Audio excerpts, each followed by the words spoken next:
Hey everyone, it's your girl Layla. Welcome back to my channel.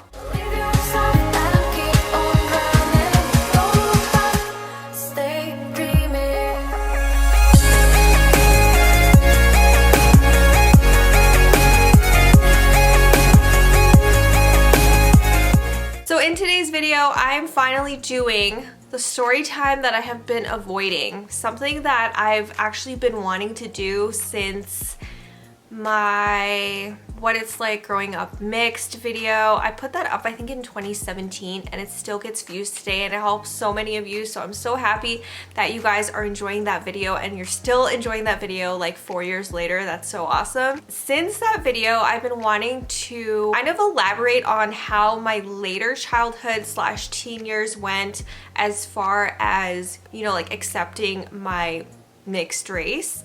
So I haven't done this video because it's actually kind of embarrassing. Before we get started, make sure you guys hit the subscribe button below, hit that bell notification if you want to be notified when I upload. I upload 3 times a week, Sunday, Wednesday, and Friday. So without further ado, let's get into the video. So like I said, the story is embarrassing because most of my junior high and high school, if you met me back then and you asked what my ethnicity was, 9 times out of 10 I would have told you I was pure Filipino. Yeah, I know I don't look full Filipino at all.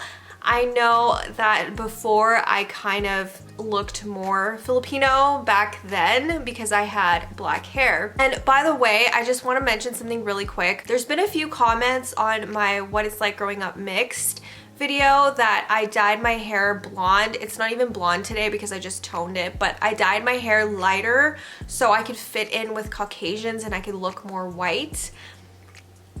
That's not why I dyed my hair blonde, okay? I just always wanted blonde hair ever since I was a little kid, and I think it actually looks better with my skin tone because I'm so fair. When I have dark hair, I just look really pale. I have to cake on the bronzer. I just feel like this color hair suits me. It's not because I don't accept myself. It's not because I want to look more white, because when you hear the story time, you're gonna know why I didn't want to look more white, okay? My hair has nothing to do with deep-rooted issues or how I feel. Like, it's not that deep. Hair is hair. I dye it for fun. I dye it because I was bored of my natural hair color. I'd been dyeing it for years before I actually finally went blonde. There's no other reason other than I was bored with the way my hair looked. So anyways, if you guys met me back then, like I said, I would have told you I was full Filipino, and honestly, people believed me. I think for the most part, they seemed to believe me. And you know, when my friends that I kept around since high school found out that I was mixed and not actually full Filipino, they were kind of a little bit surprised, and they all found out in different ways. It was usually my mom having conversations with me and my friends about what it was like, you know, to marry somebody outside of your race. And they're like, wait, what? Like, you're not full Filipino? And I'm like, no. So the reason why I lied about my ethnicity for so long throughout my whole teen years was because if you guys watched my first story time, I was definitely struggling with like identity issues.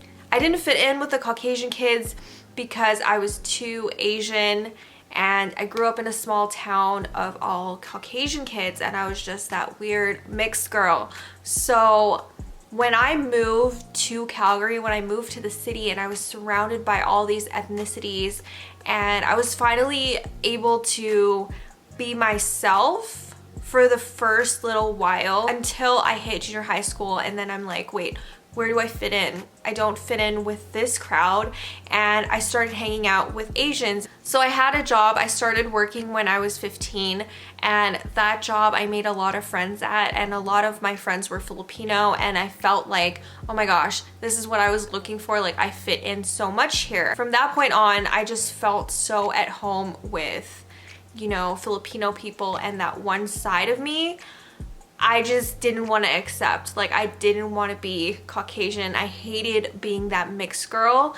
And so I would always tell people that I was full Filipino. Like I said, for the most part, people believe me. There would be some other people that would question it, like, oh, you're like really light skinned to be full Filipino. Like, what? I struggled throughout my whole childhood just accepting who I was and accepting that I was mixed, and I just didn't want to bring that into my teen years, so I just kind of cut out one of my races. I'm full Filipino because that's the side that accepted me more. You know, like when I went to the Philippines, I felt so welcomed by my family there. I don't know how to explain it, but if you are half Filipino and you go back home to the Philippines, people treat you a different way. They're just so nice and so respectable to you. There's no kinds of bullying whatsoever. Like, I didn't experience that at all.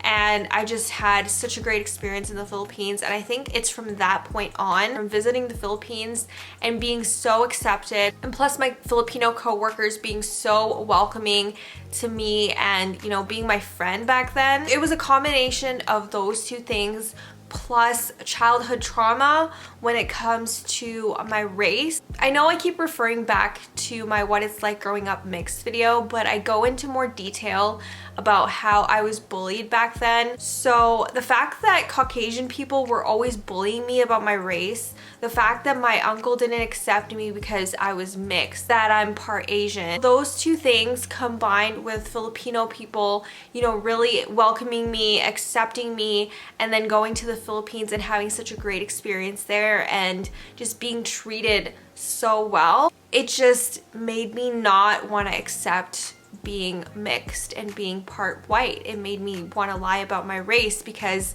I have one race that fully accepts me and a race that's never accepted me from the beginning. That is why I lied about my race all throughout junior high and high school. It was a way for me to cope and to feel better about myself. And that's kind of sad looking back at that. But like I said, I experienced bullying and trauma throughout my whole childhood from Caucasians making fun of me for being Asian. Like, it was just a whole mess.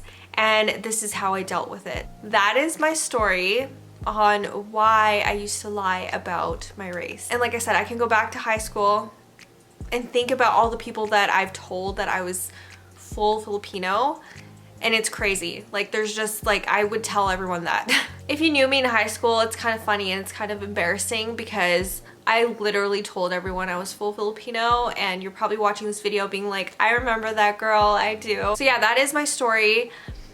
I feel like when I grew up a little bit more, when I was able to understand myself better and realize it's not about people accepting you, it's about how you accept yourself. That's what I learned when I grew up a little bit more, and then by the time I was in my, you know, early 20s / adult years, I was able to fully accept that I'm mixed race and I embrace it. So I no longer lie about being full Asian. I still 100% love my Asian culture, and that's the side that I still relate to the most, but I don't lie about my ethnicity anymore, if you guys were wondering. That's pretty much it for my story time. I hope you guys enjoyed this one. If you guys are not already subscribed, please go ahead, click the subscribe button below. I upload 3 times a week, Sunday, Wednesday, and Friday, and I will see you guys soon. Bye!